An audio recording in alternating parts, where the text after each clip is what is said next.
It's so easy to get lulled to sleep by what's going on around us that we forget that we are here to meet a need. Sure, you have to seek wisdom in everything that you do, but don't let the pandemic be an excuse for you punking out. Don't let the pandemic be a reason that you give yourself for not bringing 100% of your brilliance and your creativity to the forefront. Don't let the pandemic cause you to overanalyze every single thing until you erase yourself out, right? I was talking to some people that came to a seminar that I offered not too long ago. And one of the things that we were talking about is how in relationships we erase ourselves out of the equation, especially when it comes to having the hard conversations. And many of us high achievers are people pleasers. Like high achieving is our superpower. People pleasing is our Achilles heel. And for so many of us, we don't know the true value of what we bring. And so we feel like we have to go harder than most people have to go. If that's our mentality, we find ourselves erasing ourselves out of the equation. We don't even show up. We automatically assume that somebody else is wiser. We automatically assume that somebody else is right. We automatically assume that we're the ones that need to devalue whatever it is that we're asking for. And one of the major areas that we talked about, especially in Doing Love Differently, is how we tend to erase ourselves out of the equation. That is not our romantic interest. It's not the person that we're going out on the date with. It's not that person that's doing it. That somehow or another, in our past, we were taught that what we needed was dispensable. That someone else could argue the point, right? But the truth of the matter is, many of us have bought into that lie. And before a man even says anything, we've already assumed that he wants us to erase our needs out of the equation.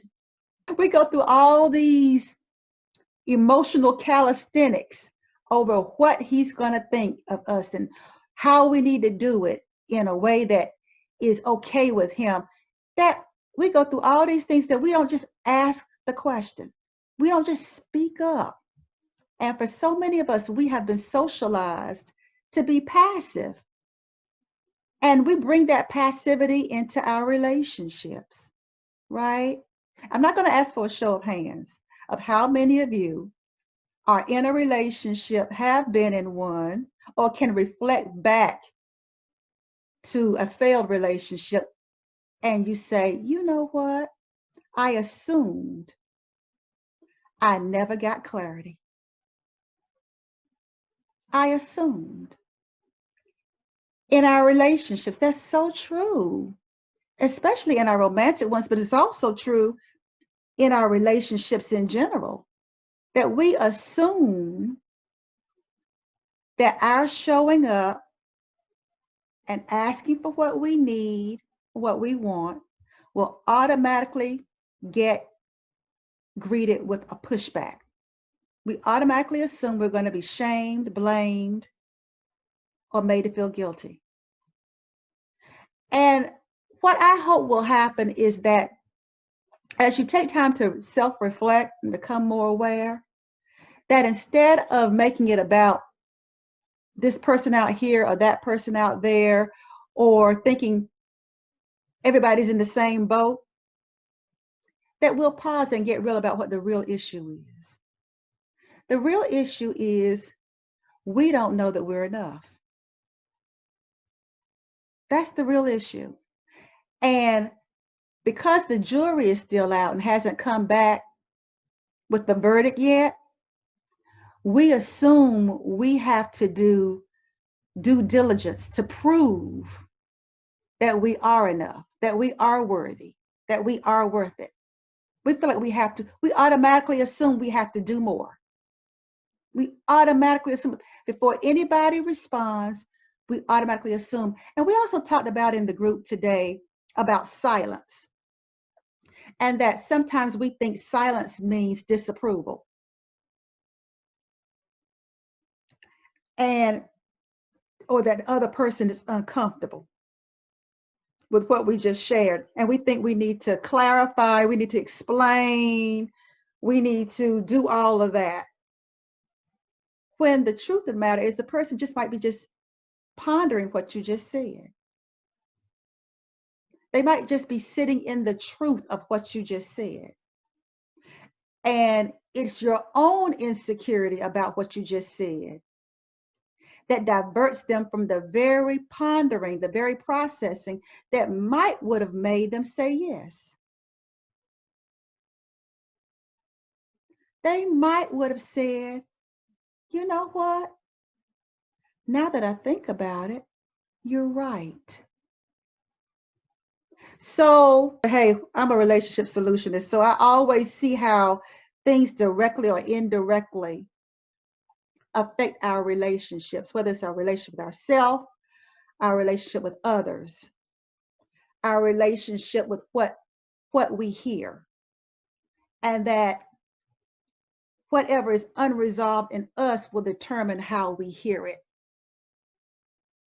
That the onus of responsibility is not necessarily on the person who's doing the speaking.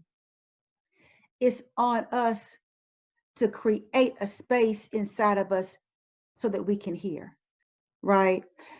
But it's very frustrating when you're talking to somebody and they're saying, what did you say? What did you say? What did you say?